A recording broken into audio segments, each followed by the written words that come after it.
예수님 이름으로 기도드립니다. 아멘. 하나님의 말씀을 읽겠습니다. 누가복음 17장입니다. 히터 좀 꺼주실래요? 누가복음 17장 11절부터 19절을 가집니다. 한 절씩 교독해 나가도록 하겠습니다. 제가 먼저 하나님의 거룩하신 말씀을 읽겠습니다. 예수께서 예루살렘으로 가실 때 사마리아와 갈릴리 사이로 지나가시다가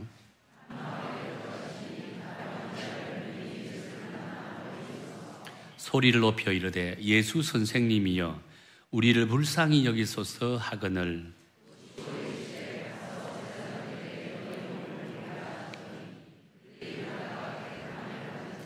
그 중에 한 사람이 자기가 낳은 것을 보고 큰 소리로 하나님께 영광을 돌리며 돌아와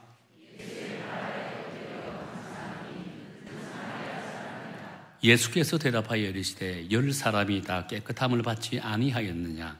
그 9은 어디 있느냐?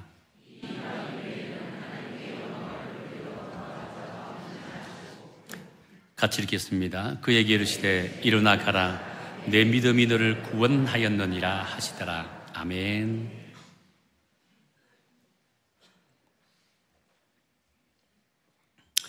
지금은 고인이 되셨지만 언론이 이규태라는 분이 쓴 글에 보면 이런 말이 있습니다. 한국인이 가지고 있는 공통적인 마음의 병이 있다라고 했습니다. 그 병은 감사결핍증이라고 이렇게 했습니다. 그러면서 이렇게 말을 합니다. 가게에서 물건을 사고 돌아왔을 때 감사하다는 말보다는 또 오십시오라고 하는 대단히 이기주의적인 말을 한다라고 합니다. 내 자녀에게 아이들에게 이제 장난감을 이렇게 사주게 되면 감사합니다라고 말하기보다는 야 신난다라고 이야기한다라고 합니다. 또 이제 택시를 타러 승강장에서 대단히 바삐구는 젊은이에게 이 순서를 양보해 주면 감사합니다. 라고 하는 말을 듣기가 참으로 힘들다라고 이야기한다는 거예요. 그러면서 타인의 사랑과 고마움에 대한 감사를 잃어버린 사람은요, 상대가 자신에게 베풀어준 친절에 대해서 감사를 표현하기보다는 오히려 더 많은 친절을 요구한다라고 합니다. 그리고 더 많은 친절을 베풀지 않았을 때는 원망하면서 돌아선다라고 합니다. 이것이 오늘 이 시대에 우리 모든 사람, 세상 사람들이 가지고 있는 감사를 잃어버린 사람들의 모습이라고 이렇게 이야기한다는 거예요. 그러면서 우리 현 시대에 사는 모든 사람들이 감사를 잃어버렸다라는 이 표현을 쓰더라고요. 근데 저는요, 이 말에 대해서 동의를 하지 않고 싶습니다. 한마디로 동의하지 않는다는 겁니다. 왜냐하면 우리 마음에 감사가 사라졌기 때문에 이런 행동을 하는 것을 결코 아니라고 생각한다는 겁니다. 단지 우리 스스로가 감사를 표현하는 데 서툴기 때문에 이런 행동을 하지 않겠는가라고 생각한다는 거예요. 마음에는 감사가 있습니다. 그것을 표현하기가 서투니까 감사가 우리 입술을 통해서 나오지 않는다라고 이야기한다는 거예요. 제가 미국에 처음 갔을 때 가장 처음으로 느꼈던 문화적인 충격이 있었습니다. 뭐냐면 미국인들은 항상 그 입에서 끊어지지 않는 두 단어가 있습니다. 하나는 excuse me라는 단어고 또 하나는 thank you라고 하는 단어입니다. excuse me는 실례합니다잖아요. 이 사람이 같이 스쳐 지나가도 항상 조금이라도 상대에게 좀 신뢰가 될 거면 excuse me, 실례합니다, 실례합니다. 그 말이 끊어지지 않아요. 또 이래 물건을 사고 팔던 조금만 배려를 받아도 아이고 감사합니다, thank you, thank you, thank you, thank you. 이 두 단어는 끊어지지 않더라고요. 근데 여러분, 이 두 단어가 끊어지지 않으니까 그분의 얼굴은 어떨까요? 항상 웃음기가 있다는 겁니다. 밝아요. 마음에 여유가 있다는 겁니다. 여러분 스스로도 한번 해보세요. 여러분 땡큐 땡큐 감사합니다 감사합니다 실례합니다 실례합니다 이 말을 끊임없이 쏟아내보세요. 인상 확 찌푸리면서 감사합니다 감사합니다 할 수 있을까요? 아니에요. 밝게 할 수밖에 없잖아요. 감사합니다 하면 항상 웃을 수밖에 없어요. 그러면 우리 얼굴빛이 달라진다는 겁니다. 우리의 마음에 여유가 생긴다는 겁니다. 그런데 오늘 이 시대 우리 한국 사람들은 이 감사합니다, 사랑합니다 라고 하지 못하니까 마음에 여유가 없습니다. 삭막해요. 얼굴빛이 항상 인상 찌그리고 있다는 겁니다. 제가 예배를 드리면서 제일 먼저 강단에 올라서서 여러분들에게 요구하는 것이 무엇이죠? 사랑합니다, 축복합니다라고 하잖아요. 옆에 있는 성도에게 사랑합니다, 축복합니다라고 이야기를 하게 되면 인상 찌푸리면서 사랑합니다, 축복합니다 하지 못하잖아요. 밝게 웃으면서 사랑합니다, 축복합니다 합니다. 그런데 우리 교회가 많이 밝아졌다라고 이야기해요. 아니, 오늘도 우리 선교사님 한 분이 제가 하와이에서 같이 훈련받았던 우리 DTS 훈련받을 때 도와줬던 우리 간사님 선교사님 부부가 예배 참석하고 있습니다. 저희 교회 처음 입구에 들어오면서 느꼈던 게 이 교회는 참 밝다 라고 이렇게 참 행복해하는 모습이다 라고 하는 이야기를 하더라고요. 이게 얼마나 아름다운 모습이겠습니까? 우리 입술을 통해서 주변을 축복하고 사랑하는 말들을 쏟아내니까 자연적으로 우리의 얼굴빛이 달라질 수밖에 없다는 겁니다. 얼마 전에 제가 아울렛 매장에 쇼핑을 하러 갔다가 좀 황당한 일을 겪었습니다. 이제 에스컬레이터에 타고 이제 올라가는데 탁 올라가 맨 이 부분에 올라갔습니다. 그러면서 내려가지고 이제 탁 돌아서는데 옆에 젊은 청년하고 옷이 탁 서졌습니다. 저는 이제 자연적으로 의식적으로 아이고 고개를 돌려서 죄송합니다 라고 이렇게 이야기를 하고 고개를 딱 돌렸습니다. 근데 그 청년하고 얼굴이 마주치는데 그 청년 인상을 팍 쓰는 거예요. 젊은 친구가 깜짝 놀랐습니다. 그럼에도 불구하고 저는 웃으면서 아이고 죄송합니다 라고 하니까 그제서야 그 청년도 얼굴을 펴면서 고개를 숙이고 죄송합니다 라고 이야기하더라고요. 저는 그 사실을 경험하면 그 짧은 시간을 겪으면서 마치 오늘 우리나라 현실을 보는 것 같은, 우리나라 사람들의 현실을 보는 것 같은 상을 느꼈다는 겁니다. 치열한 경쟁 사회에서 살다 보니까 매사 공격적입니다. 매사 방어적입니다. 그러니까 삶에 여유가 없는 거예요. 항상 우리 얼굴은 인상을 찌푸리면서 삭막한 얼굴을 하면서 살아가는 것이 오늘 이 시대 우리들의 모습이라고 할 수 있다는 겁니다. 우리 그리스도인들도 마찬가지인 것 같아요. 여러분들의 세상 속에 살아가면서 과연 여러분의 얼굴빛이 상대에게 어떤 모습으로 비추게 될까요? 마음이 여유를 비추게 됩니까? 밝고 행복하고 웃음기 있는 얼굴을 드러내 보이고 있을까요? 여러분도 동일하다라고 할 수 있다는 겁니다. 여러분 역시 세상 사람들과 똑같은 그런 모습을 하고 있지 않겠는가? 날마다 이런 스스로를 돌이켜보아야 된다는 거예요. 왜 그럴까? 왜 나는 세상 사람들과 똑같은 모습을 하고 있을까?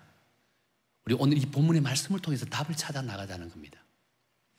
오늘 우리가 함께 읽은 본문의 말씀은요, 감사를 표현할 줄 몰라서 불행해진 사람들의 이야기가 나옵니다. 오늘 읽은 본문 11절부터 13절 말씀에 보면 이런 말씀이 있죠. 우리 다 함께 읽겠습니다. 함께 읽겠습니다. 시작. 예수께서 예루살렘으로 가실 때 사마리아와 갈릴리 사이로 지나가시다가 한 마을에 들어가시니 나병 환자 10명이 예수를 만나 멀리 서서 소리를 높여 이르되 예수 선생님이여 우리를 불쌍히 여기소서 하거늘 이랍니다. 예수님께서 한 마을에 들어가셨다라고 했습니다. 그러자 나병 걸린 10명의 사람들이 예수님을 향해서 소리를 높여 불러댔습니다. 예수여 우리를 불쌍히 여기소서, 예수여 우리를 불쌍히 여기소서라고 이렇게 소리를 질렀다는 겁니다. 자신들의 세상에 그 어떤 사람들보다 가장 불쌍한 사람들이다 라고 한다는 겁니다. 그래서 단 한 번이라도 그런 불쌍한 처지에서 벗어나게 해달라라고 이렇게 외치고 있는 거예요. 사실 당시 유대인들은요, 나병, 즉 한센시병은 하나님께로부터 저주받은 병이라고 생각했습니다. 또한 다른 사람들에게 전염되는 그런 병이라고 여겼다는 거예요. 그렇기 때문에 나병에 걸린 환자들은요, 율법적으로 부정하다 합니다. 부정하다 하기 때문에 다른 사람들과 격리되어 마을에서 쫓겨나 마을 입구 어귀에 굴락을 이루면서 살아가고 있다는 겁니다. 뿐만 아니시오, 그들은 나병 환자들은 옷을 찢고 머리를 풀어야 됩니다. 그리고 누군가가 자신에게 다가오면 입을 막고 나는 부정합니다, 나는 부정합니다 라고 외쳐야 된다는 겁니다.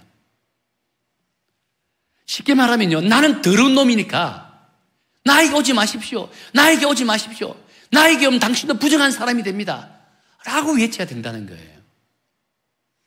무슨 병에 걸린 것도 고통스러운 일인데 사람들 앞에서 자기가 얼마나 더러운 인간인지 외쳐야 된다는 그 사실만 해도 얼마나 큰 고통일까요?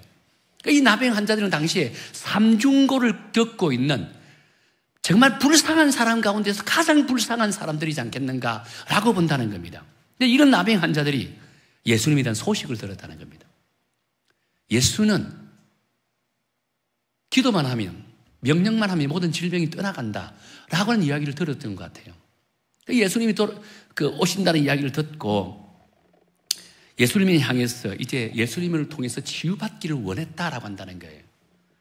그러니까 자신들은요, 부정한 자로서 율법 규정 때문에 감히 예수님께 다가가지 못했습니다. 그냥 멀찍이 떨어져서 큰 소리를 외쳤다는 겁니다. 예수야, 우리를 불쌍히 여기소서. 예수야, 우리를 불쌍히 여기소서. 큰 소리를 외칠 수밖에 없었다는 거예요. 그때 예수님께서는요, 저 멀리서 그렇게 목 놓아 부르짖는 그들의 소리를 듣고 예수님께서는 가는 길을 멈추고 그들 향해 이렇게 말씀하셨습니다. 뭐라고 대답할까요?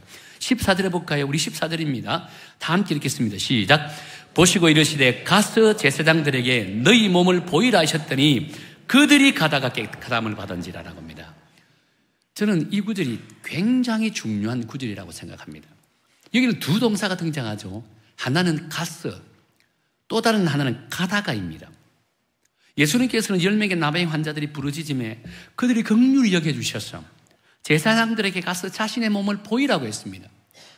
그러자 이 나병 환자들은요, 예수님의 말씀을 듣고 곧바로 제사장들 향해 달려갔다라고 했다는 겁니다. 사실 나병 환자들은 레위기 3장에 보면 자신이 병이 나으면요, 병이 나았다라고 하는 판정을 받아야 되는데 그 판정은 의사를 통해서 받는 것이 아닙니다. 의사가 아무리 이 병이 다 나았습니다 라고 해도 최종적인 판단은 제사장들 앞에서 가야 된다는 겁니다.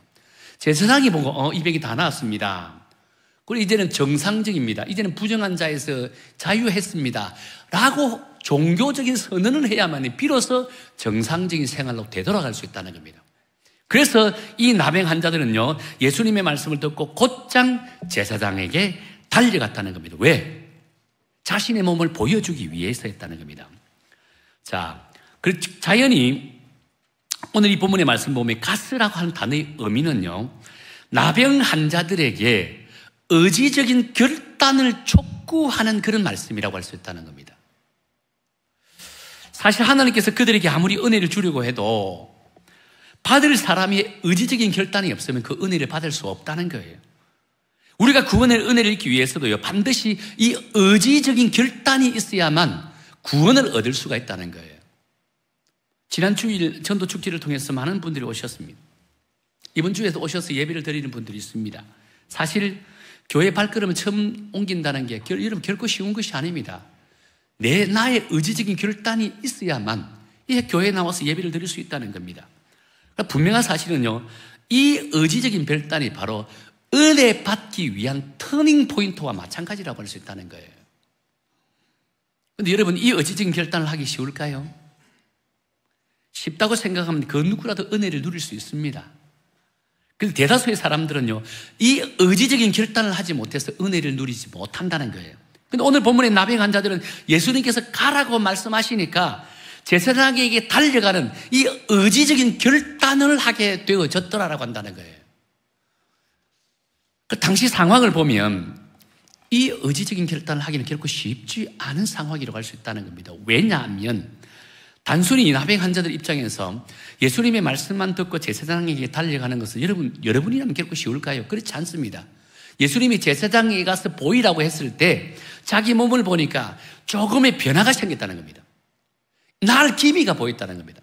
그렇다면 제사장에게 달려가기도 쉽습니다. 그런데 예수님께서 너희들이 제사장에 가서 너희 몸을 보이라라고 했을 때 자신의 몸에는 아무런 변화가 없습니다. 조금이라도 날 기미가 없다는 겁니다. 그럼에도 불구하고 이 나병 환자들은요, 예수님의 말씀을 듣고 의지적인 결단으로 제사장에게 달려갔다는 겁니다. 자, 그런데 여러분, 이 의지적인 결단이 난 결과가 무엇일까요? 어떤 결과가 이렇게 됩니까? 14절 하반절에 보면 뭐라고 말씀합니까? 그들이 가다가 깨끗함을 받은지라 라고 했다는 겁니다. 다시 말해 그들은 제사장에게 달려가는 도중에 이 나병이 고침을 받았다는 겁니다. 이것이 바로 의지적인 결단을 통해서 얻는 은혜라고 라고 할 수 있다는 거예요. 근데 여기서 중요한 것은요, 이 가다가라고 하는 단어가 과연 나병 환자들이 예수님을 온전히 믿는 믿음에서 나온 행동일까?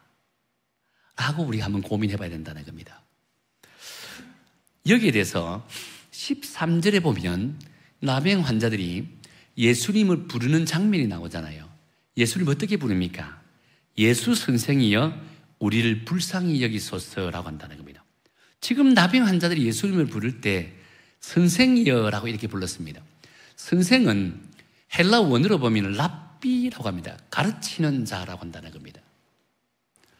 그렇다면 지금 나병 환자들이 예수님을 선생이요 가르치는 자 정도라만 생각했다는 겁니다. 예수님을 나의 구원자, 메시아로 믿는 믿음은 가지고 있지 않았다는 거예요. 그리고 19절에도 이렇게 기록하고 있죠. 그에게 이르시되 일어나 가라 내 믿음이 너를 구원하였느니라 하시더라 라고 한다는 겁니다. 이 말씀 지금 누구에게 하고 있죠? 10명의 나병 환자 가운데, 고침받은 나병 10명 가운데 딱 한 사람만 예수님께 돌아와서 하나님께 영광 올려드리고 예수님을 향해서 감사를 드렸다고 한다는 겁니다.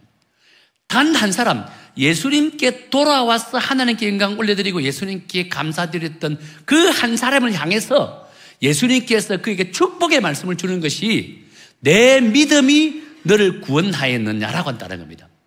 비로소 이 시점에 이 한 명의 나병 환자가 구원받을 수 있는 믿음을 얻게 되어졌더라라고 한다는 겁니다.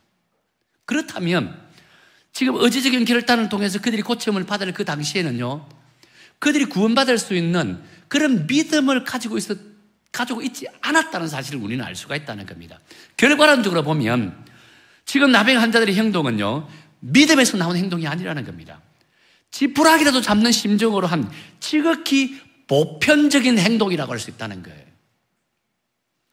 자연히 예수님께 감사 영광을 돌리지 않는 나머지 9명의 나병 환자들은요, 설령 육신의 치유는 있게 되었지 모르지만 구원을 받을 수 있는 믿음은 가지고 있지 않았다는 거예요. 이전에 10명의 나병 환자들이 예수님의 말씀을 듣고 제사장에게 달려가는 이 의지적인 결단이 결코 믿음을 통해서 나온 행동은 아니라는 겁니다. 단지 그들의 병을 고침받고 싶은 갈급함, 인간의 그 열정이라고 할 수 있다는 겁니다. 그 열정이 병고침 받는 은혜를 누리게 되어졌더라는 겁니다. 여기서 우리는 중요한 교훈을 하나 얻을 수 있다는 거예요. 의지적인 결단으로 교회에 한 번 나온다 해서 우리가 믿음을 가진 것은 결코 아닙니다. 의지적인 결단으로 내가 말씀 한 번 듣는다고 해서 내가 믿음이 생기는 것은 결코 아니라고 할 수 있다는 겁니다. 그래서 단순히 우리의 종교적인 열심이라고 할 수 있다는 겁니다. 분명한 사실은 하나님의 은혜는 누구나 받을 수 있습니다. 그 사람이 그리스도인이든 그리스도인이 아니든 누구든지 하나님의 은혜를 누릴 수 있습니다. 우리 이것을 두고 일반 은총이라고 하잖아요. 지금 우리 여러분이 숨을 쉬고 좋은 날씨와 합당한 비, 이 사계절을 통해서 얼마나 우리는 행복한 삶을 삽니까? 풍성한 결실을 누리고 있습니다. 이것은 모든 인간에게 주시는 하나님의 일반 은총이라고 한다는 거예요. 그런데 그것을 누린다고 해서 모두가 그리스도인이라고 하지는 않는다는 거예요. 그렇다면 우리는 무엇을 통해 믿음을 가진 그리스도인이라고 칭할 수 있을까요?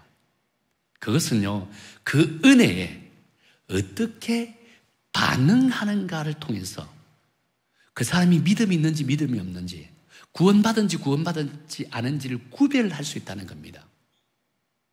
하나님께서 여러분에게 은혜를 주십니다.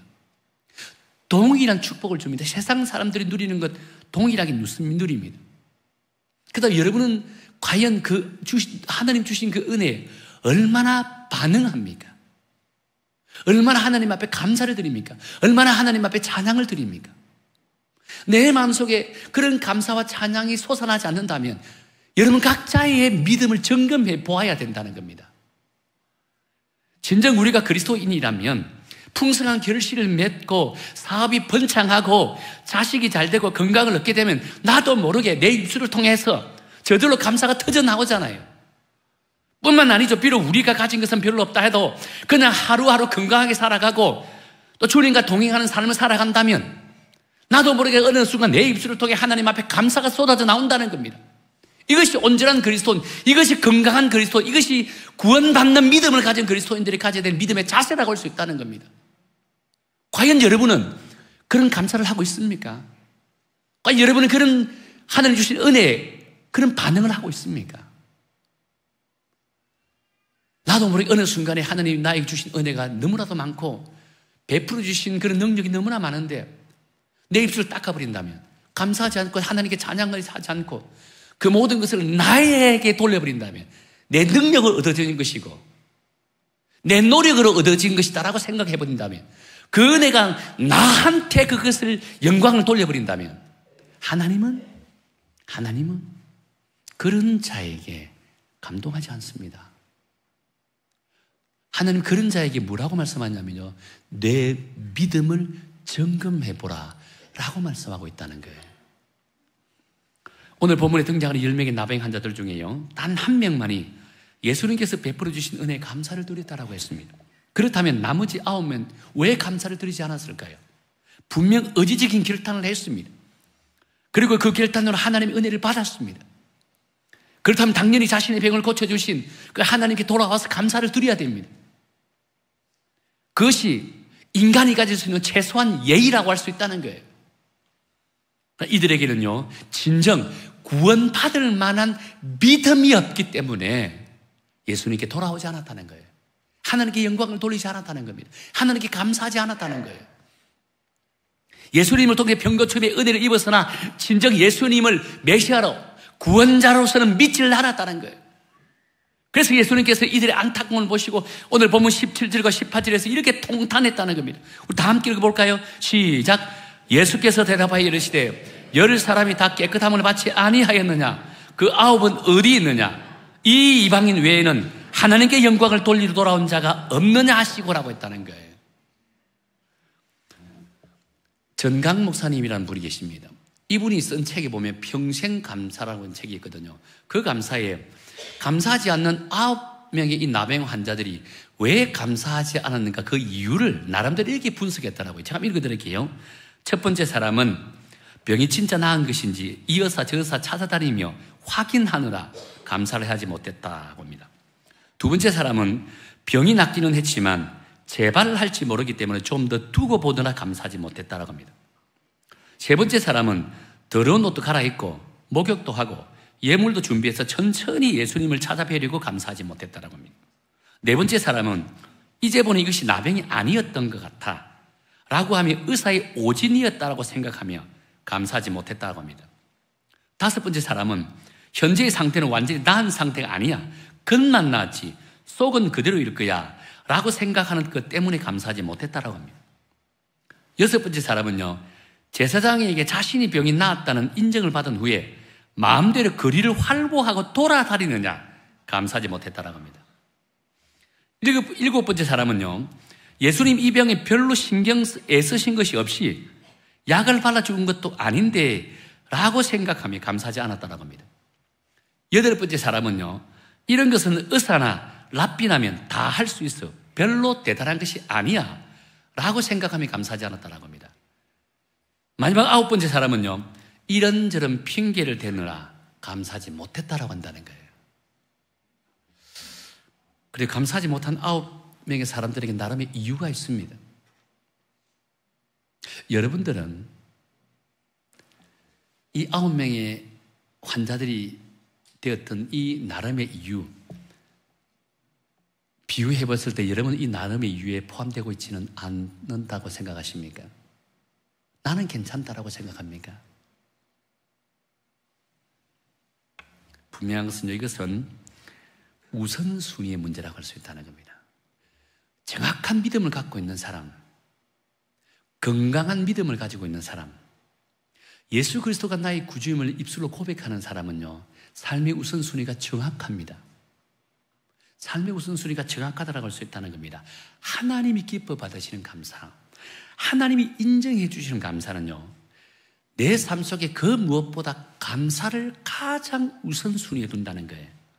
삶의 우선순위에 감사를 두게 될 때 비로소 하나님께서 그 감사의 감동을 받으신다는 거예요. 하나님이 감동받으시면요, 하나님의 긍휼함이 임하고, 하나님의 긍휼함이 임할 때 내가 지난번에 말씀드렸잖아요. 어떤 일이 벌어진다고? 놀라운 형통의 은혜가 일어난다고 했지 않습니까?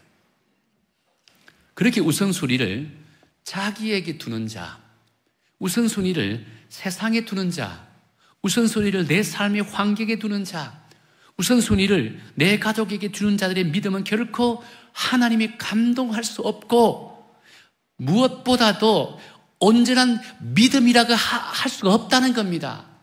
하나님이 기뻐 받으시는 그 감사는요, 모든 순서보다 가장 우선적으로 하나님 감사합니다 라고 하는 내 삶의 우선순위에 그 감사가 있을 때, 찬양이 있을 때 비로소 하나님의 그 감사를 통해 감사를 받으시고 그 감사를 통해 우리에게 은혜를 더하여 주신다는 것입니다. 이 10명의 나병 환자 가운데 본질적인 은혜를 받은 자가 누구입니까? 하나님께 돌아와서 감사를 돌렸던 그 사마리아인이었다는 겁니다. 나머지 9은 육신의 치유함을 받았습니다. 본질적인 그 영혼의 구원은 없었다는 겁니다. 무엇이 중요합니까? 어떤 의미가 있습니까? 내 사업이 조금 더 잘 된다고 해서 내 영혼이 죽어간다면 과연 하나님이 기뻐하실까요? 내 사업이 조금 덜 된다 할지라도 하나님이 사랑하고 하나님을 향한 온전한 믿음을 가지고 있는 자가 하나님이 더 존귀히 여기신다는 것입니다. 우리는 그것을 정확하게 알아야 된다는 거예요. 그렇다면 여러분, 예수님께서 고침받은 9명의 나병 환자들이 어디 있는지를 분명히 아십니다. 그럼에도 불구하고 왜 이렇게 물어보실까요? 그것은요, 우선순위를 잊은 사람들에게 하는 경고의 말씀을 주기 위한 것입니다. 무엇이 우선인지를 온전히 모르고 살아가는 저와 여러분들이 책망하는 하나님의 말씀이라고 할 수 있다는 겁니다. 나아가서는 감사를 잊고 살아가는 그런 안타까운 이 시대 그리스도인들에게 주시는 하나님의 마지막 경고의 말씀이라고 할 수 있다는 거예요. 혹시 오늘 저와 여러분 중에서도 이 교회는 다니지만, 그리고 감사할 마음은 분명히 있지만 감사를 표현할 줄 모른다거나, 아니면 지금 어려운 때 내 사정부터 챙기고 내 삶의 환경부터 챙기고 내 가족부터 챙기고 여유가 생길 때 하나님 앞에 감사하겠습니다 라고 하는 생각 속에 빠져 있는 분들이 있더라면, 하나님 오늘 이 경고의 말씀을 들어주시고 이제는 우리의 모든 삶의 우선순위를 하나님께 감사, 하나님을 찬양하는 이 믿음의 우선순위를 두기를 예수님 이름으로 축원합니다. 그렇다면 하나님께서 오늘 우리에게 주시는 놀라운 은혜가 있다는 것입니다. 본질적인 은혜를 주신다는 거예요. 오늘 본문의 사건은요, 바로 이런 우리를 향한 주님의 경고와 책망의 말씀이라는 사실을 믿으시게 된다면, 우리가 진정 그리스도인이라면 내 삶의 주변에 일어나는 아주 작은 것에도 하나님의 은혜가 일어나게 될 것이고, 감사의 기회가 주어졌을 때 망설임 없이 하나님 앞에 감사를 표현하는 성도들에게는요, 날마다 그 감사의 조건이 풍성해지는 놀라운 은혜가 임하게 될 줄로 믿습니다. 그럴 때 하나님이 감동하신다는 겁니다. 우리 여성교에 속해 있던 모든 성도 여러분, 지난 한 해 동안 주신 은혜가 너무나 많습니다. 되돌이켜보면 제 개인에게 주신 은혜도 많고 우리 교회에 주신 은혜도 너무나 많습니다. 결코 그것을 잊어서는 안 된다는 겁니다. 그래서 이번 추수감사주일을, 이 다음 주면 추수감사주일을 보냅니다. 추수감사주일을 맞이하면서 이번 한 주간 감사주간으로 삼으시고, 개인적으로 여러분의 인생 가운데 하나님이 베풀어 주셨던 그 은혜가 무엇인지를 돌이켜보고 날마다 하나님 앞에 또 감사를 드리는 그런 귀한 시간을 가지시고, 또 다음 주일에 우리 교회를 향해서 주신 하나님의 은혜 무엇인지를 돌이켜보면서 감사 주일로 보내는 그런 귀하고 복된 우리 성도와 우리 교회가 되기를 예수님 이름으로 축원합니다. 우리 함께 찬양 드리기를 원합니다. 은혜라고 하는 찬양인데요, 하나님이 주시는 것은 모두 다 은혜입니다. 우리 함께 찬양을 드리기를